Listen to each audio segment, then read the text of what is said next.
Loren is a prolific painter, and like incredible surrealist, realist painter, incredibly talented. And I believe she's produced, well, I won't give it away, but I think you've produced a lot of work in your 3 years. And it's just been such a great pleasure to have you here. You're also a great community member, and I think you've made some friends for life, I'm pretty sure. So come on up.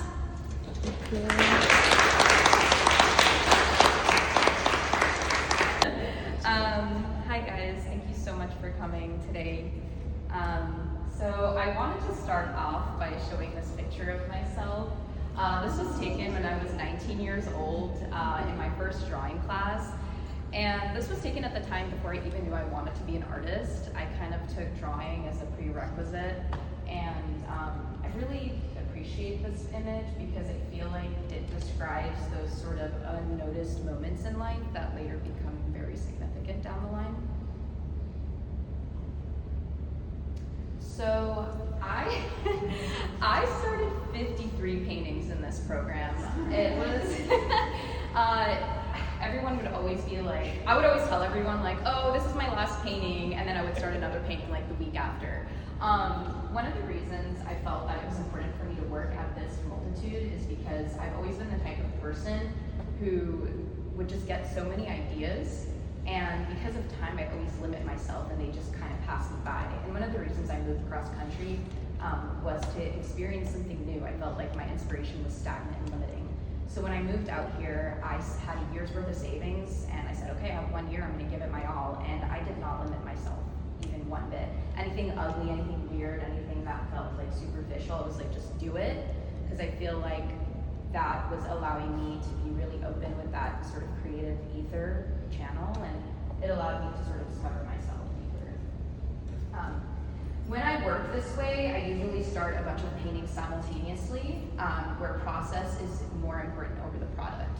So I'll work all together, all at once, and I don't really think so much about the way it ends up. I just think about translating my subconscious and the things that I'm feeling, and how to replicate that message beyond just like, oh, I just want to share this and create something beautiful. So in this period of time, I also was in a state of learning where I really wanted to listen. So I listened to spiritual guides, psychologists, philosophers, my artists, mentors as well, my mentors in the program, and people like Ram Dass, Deepak Chopra, Sadhguru. They all talk about detachment theory and interconnectivity, and I'm really fascinated by these theories because it felt really hard not to identify with everything happening in my life. Every negative thing, anything that was being thrown at me, it just felt like so overwhelming. And I feel like these people really kind of gave me a bit of perspective. I mean, especially in this economy, in this polarization in the world, and war, it just felt very overwhelming to me. Another place I would search for inspiration is in nature, which is why I moved out here, because wow, California, you are beautiful. Like seriously, you have deserts, you have mountains, waterfalls, I mean, anything you can think of. And these are all my original photography. So going out, being able to physically experience that presence was extremely important to me.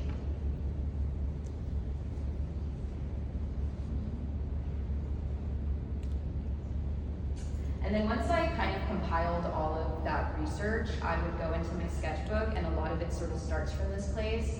So I usually draw from observation. So I'd look at these images that I took together, and then I would compile that with kind of scribbles, and then allow subconsciously to kind of formulate the things that I'm seeing, which I think also goes into how I love control and chaos. So the in-between happy medium is, I feel, what really makes my work stand out.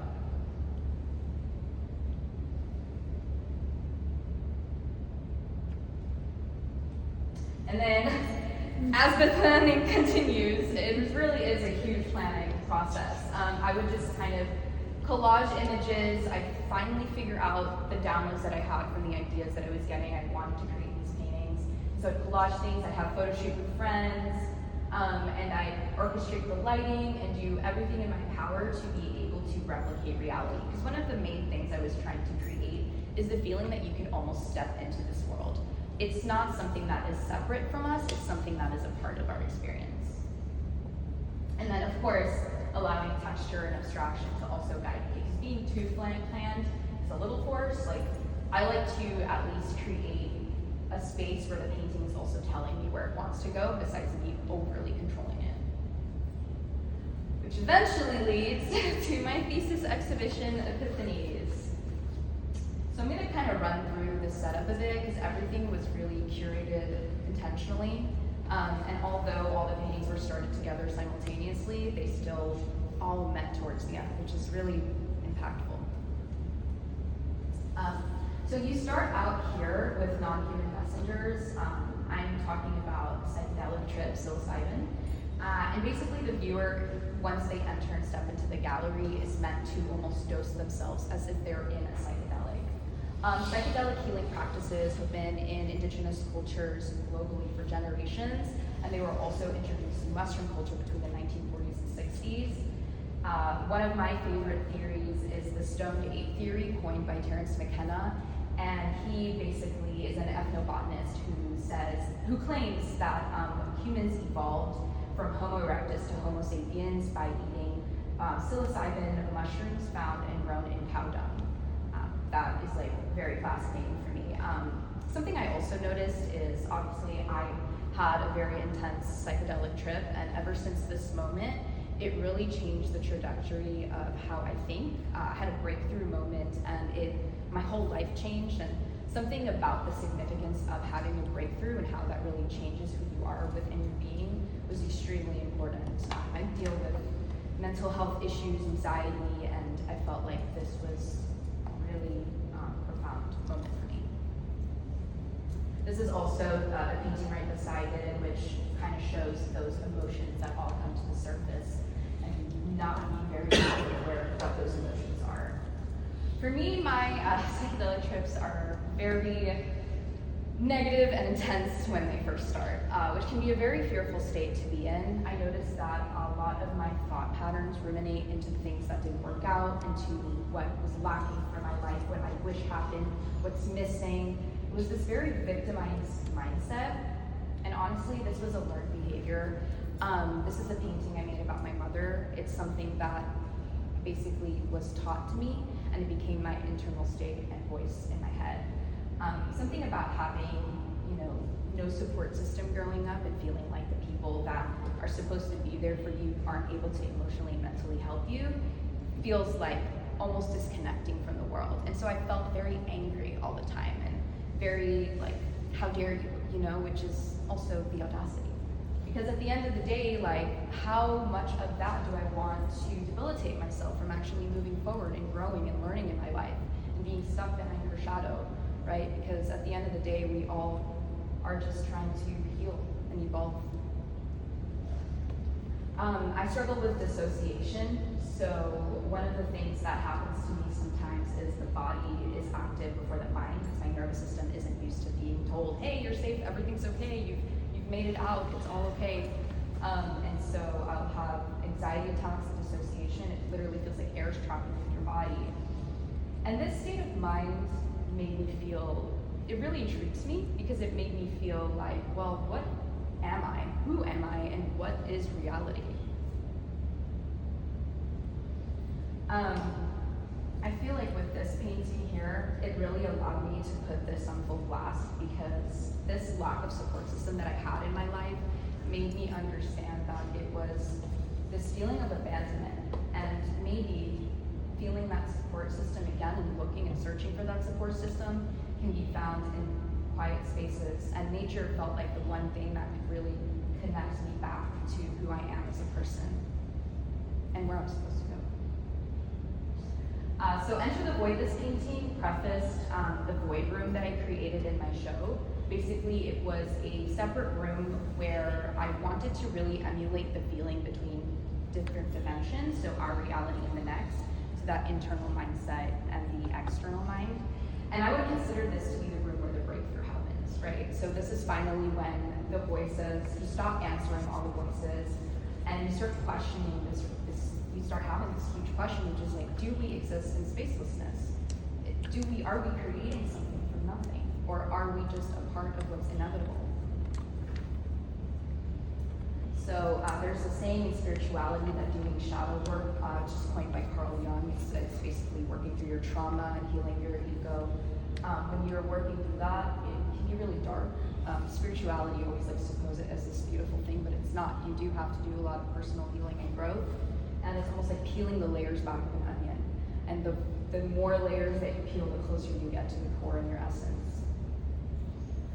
So this painting was inspired by The Penitent Magdalene by George Latour, and something about this sort of longing is very interesting to me, because it made me realize that those feelings of abandonment that I had were just because I felt lonely, and I felt like there was nobody who could truly understand me. But at the end of the day, it was a narrative that I was telling myself. The narratives that we really feed to ourselves every day really does impact how we get to see and the reality that we get to perceive. And so if you can notice here, I've created this portal shape here. And so the portal to me signifies being able to step outside of yourself for a moment and just look at what's around you. See things in a different perspective, open your mind. Something that pisses you off, good. That's a place that you want to be in. Why does it make you upset? This shape was inspired, come from Moroccan Jewish heritage, and the shape was inspired by the doorways that my ancestors used to walk through. 10 minutes. This painting here, Silence Enhances Perception. This felt really important to me because it took the portal to the next level. I felt like the centerpiece really symbolizes higher truth. And something that I noticed is that when we try to over-intellectualize experience, we step away from the point. We step away from the thing that it's trying to tell us, which I believe that seeing is hearing.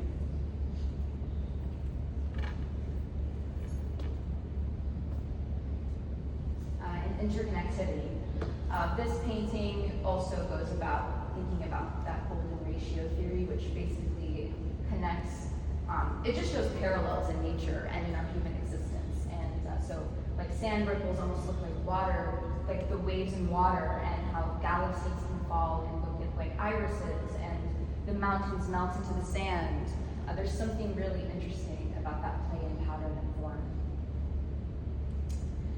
And then when you step out of the gallery, you start to think about these certain things where you begin to see that when we uncover what lies within, we embrace the mystery of unknowing. We notice the signs from the universe that cheer for you to keep going, that magic can be found in droughts. We look at nature unbiased. We notice the energy that lies all around us, that observes us as we observe it. That our dreams remind us of our bravery and power.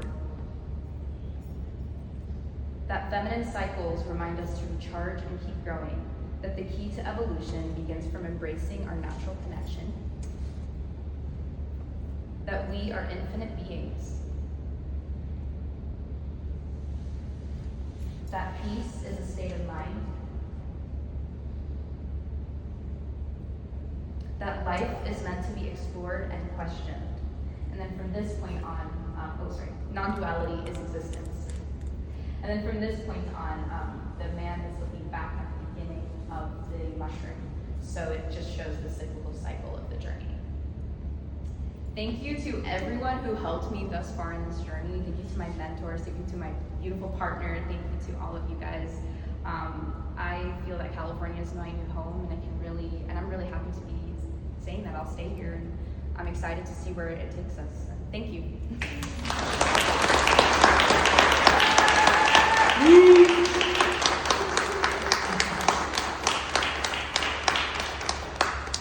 Questions for Loren?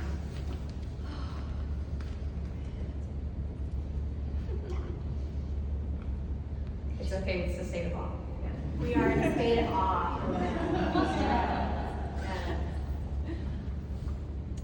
Angel? Going forward,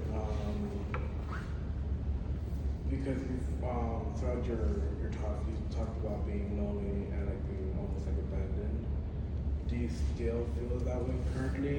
And how just your future work? Like, what do you plan on doing for like the future with Fullerton?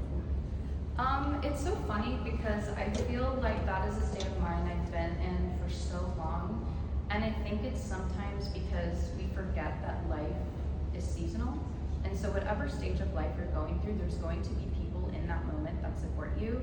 I felt like I was really heavily feeling that place because, you know, it was just me and my fiance, and we moved out here by ourselves. And I think it's less about, you know, I come from a big family and I've always had a lot of people around me, but sometimes just being around so many people, they don't know who you are. They don't know to check on you. They don't know to be like, hey, are you okay? Like, do you want to get through this together? And I feel like sometimes we think before we act when it comes to certain people and certain situations. And I think through time, I'm trying, you know, and I think I just want to give that same love that I want to return and want to be returned. And I think honestly, everything is about what we focus on. So I think I was focusing so heavily on what I expected from others that I forgot that I am doing this for myself and I'm getting that from others. And I think right now in the state of where we're at globally in the world, we need to support each other the best that we can and be there for each other. And so if you're here just for a week, or if you're in my life for a year, or if I'm gonna know you for the rest of my life, like, I'm just grateful that you're here with me. Loren, when you saw your 19-year-old self, and if you could talk to your 19-year-old self, is there anything that you would tell them versus where you are today? And if there's anything you would tell your future self from now? Good question. Wow. Take this. Freedom is not escape. I think I was really focused on trying to run away from myself, and I forgot that at the end of the day, like, I'm fucking awesome, you know, and like I like, you know, I hate to do. We gotta love ourselves, you know, and I think I was just trying to figure out who I am in this world, and I think where I'm going today is take time and be slow and don't focus so hard on what you're trying to get out of life and squeezing everything out of it, you know, because we are so obsessed with these little things that are supposed to make everything work, and when one little thing falls out of place, but then again, it's the ego trying to identify you with experience again. When in reality, we are these non-dual beings, and there's good and bad, and there's in between, right? So I think just, you know, try to be in the moment and breathe. She needed that.